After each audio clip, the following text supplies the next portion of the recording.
Good morning, guys. Dr. Don here, and we are live with some questions. Still trying to figure out the best place for the camera. I'm trying to stare at it. The screen's above it, so I can try to see where we have questions and comments coming in just over to the side. So we had some questions asked earlier, and also a couple topics that I wanted to kind of make sure that we covered in today's live video. So we're going to jump right into some of the questions that were already given to us, and then they're in front of me, so I have them for everybody. And then I'll leave it open to you guys to ask questions. You guys, like I said, you guys comment here, Twitter. It's Don Walsh _DC at Twitter. You guys can follow us there as well. We'll be doing a lot more with Twitter now after today, and so you comment there.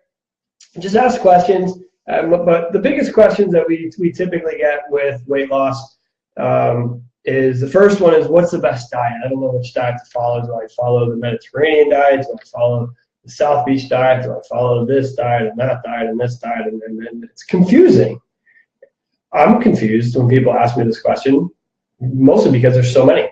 If you go to Amazon and you type in diet books, you will get over 237,000 results back for diet books. And if you type in weight loss books, you get 109,000 plus results. That's a lot of books, 109,000 books or results, search results for weight loss books. So how do we fish through this? How do we dive in? How do we determine what it is? And at the core of most, but not all, but most diet books, the core result is usually to reduce calories and increase activity or increase exercise. And that is possibly a good story, a good way to go about it, but it's not always for everybody. And for a lot of people don't eat enough calories regularly to get through their weight loss and lose the weight that they want. So that's where a lot of this comes from. A lot of the confusion comes from. What's the best diet? What should I do? How do I start? And all this. But the vast majority of people, short of having a disease going on, the vast majority of people have the same biochemistry makeup with some subtle changes, but the vast majority have the same one. So what's the best diet? What's the easiest way to start losing weight? One of the easiest ways, yes, is to reduce the number of calories you're taking in if you're eating excess calories. And an easy way to determine if you're eating excess calories is if you're a female, usually if you're eating more than 1,200 to 1,500 calories per day, and if you're a male, more than 1,800 to 2,000 calories per day. So if you're eating more than that, then yes, you're probably eating more calories and eating too many calories. Second is we want to look at sugars. Sugars is a driver of weight gain and fat gain. Not fat, but sugars will drive fat gain. So we want to look at how many sugars are you eating. Are you eating refined sugars like breads and pastas, boxes of cereal, that sort of deal? We don't want to be consuming those. They're some of the best advice. We just start with that. Then, so picking and choosing the best diet for you, first and foremost, is, will you follow it? That's number one. Number two, is it going to get you to the goal that you want? Are you going to, if you're losing weight, are you going to lose weight? Are you going to reverse diseases that you have going on, if that's the goal? If you have, say you're diabetic, is it the diet that you're working on, is it going to help you reverse and eliminate diabetes?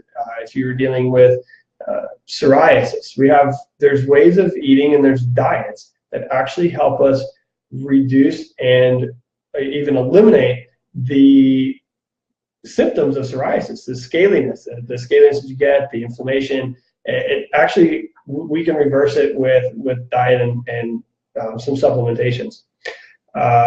So that's the biggest one. It's the hard part is picking the diet. And I will say there's no best diet for everybody, but there is a very good way of eating, a very good diet that everybody should start with. And that is what is becoming known as the deflame diet or the anti-inflammatory diet, which means that we are eliminating foods that reduce inflammation in our system. And by doing that, we can actually control our insulin and our hormones to help us burn fat, gain muscle, and get healthy and eliminate diseases. So the best diet that we can recommend is an anti-inflammatory or a deflame-based diet. Question number 2 that we had received is, how do we stay motivated? And when we're talking motivation to stay on a weight management program or weight loss program, how do we stay motivated? The easiest way to stay motivated, I think, and how I work and what I do for myself and what we do for people in the office, is we set smaller, I won't say smaller, but shorter goals, short-term goals, such as, for myself, we'll say a Spartan race, surfing, some form of, for me, some form of physical activity that I'm looking forward to doing.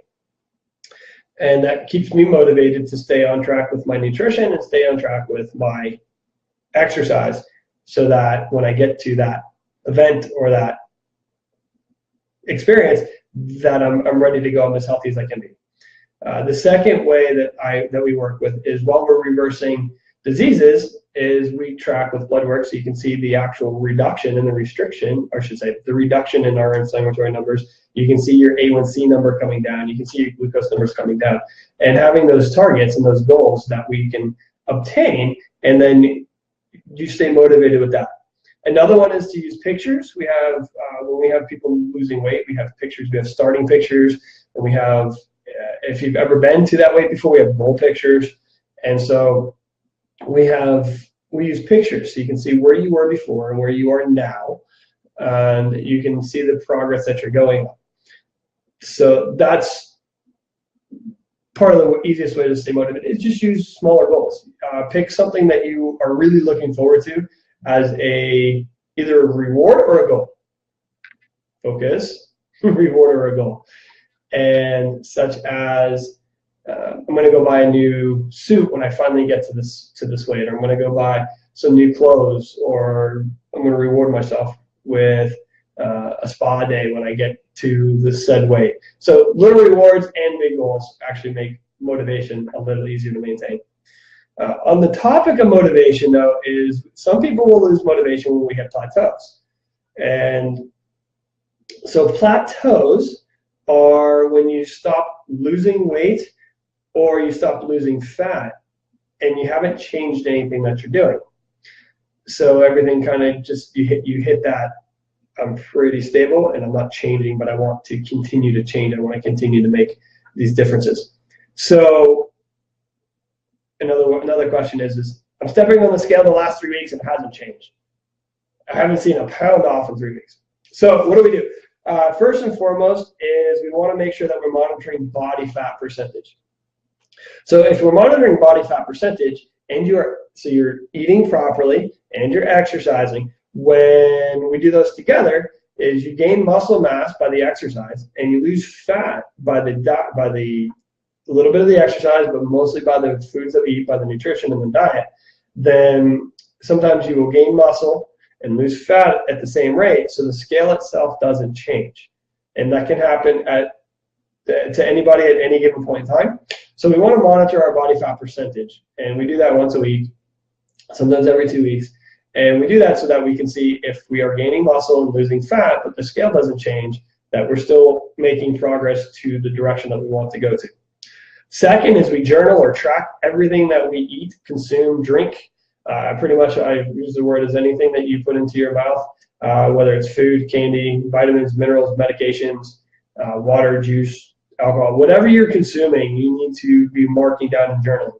Because there are a lot of times where you will have a food or you miss something, you're consuming too much of one macronutrient, such as you're having too many carbohydrates throughout the day, even though you're still getting them from good sources.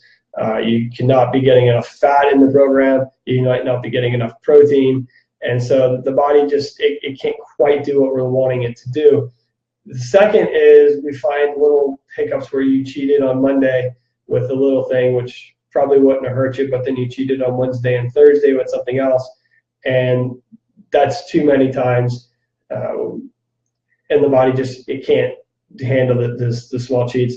Sometimes we see medications that now that we're starting to get healthier and you're losing weight, your numbers are getting better, the medications are actually doing a negative effect to you. Lots of medications cause weight gain and difficulty with losing weight.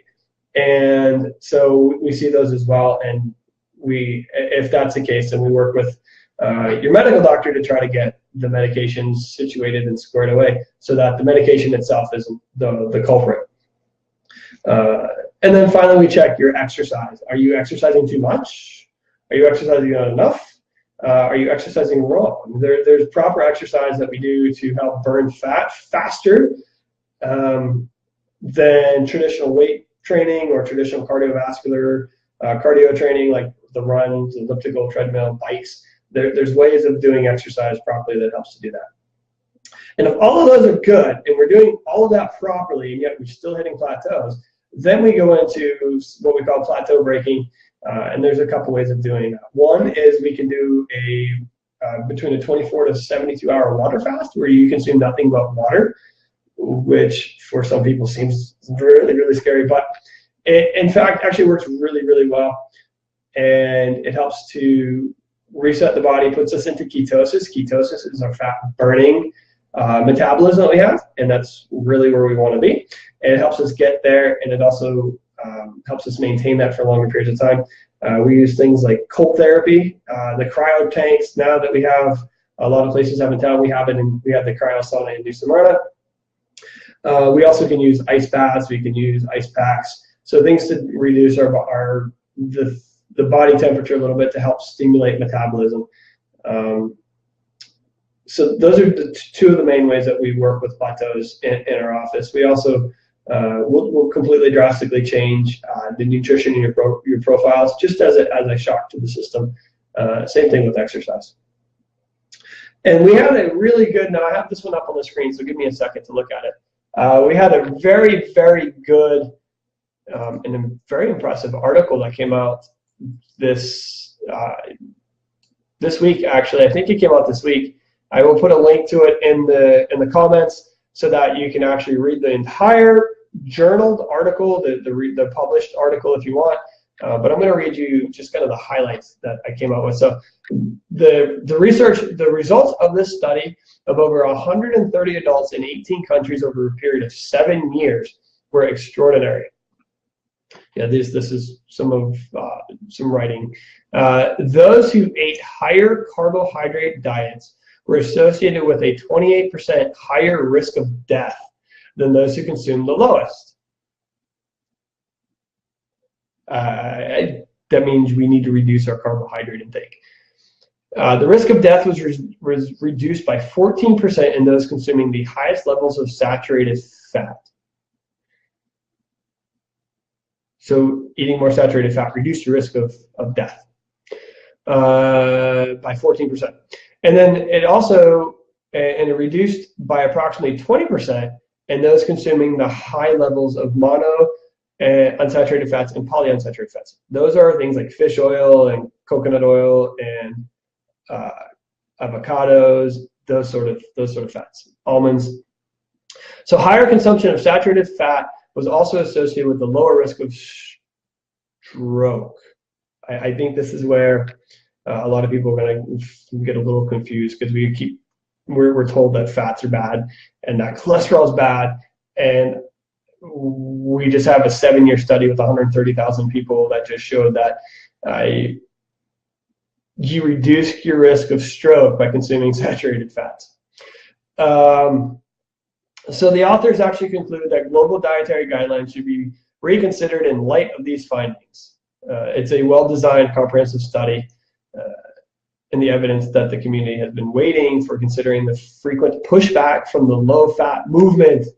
It's time to celebrate and continue our fervent mission. This is from one of the, I will have the citation below in the comments after the live. So essentially what we're talking about is increasing our dietary fats, increasing our good healthy fats, our fish oils, our coconut oil, our avocados.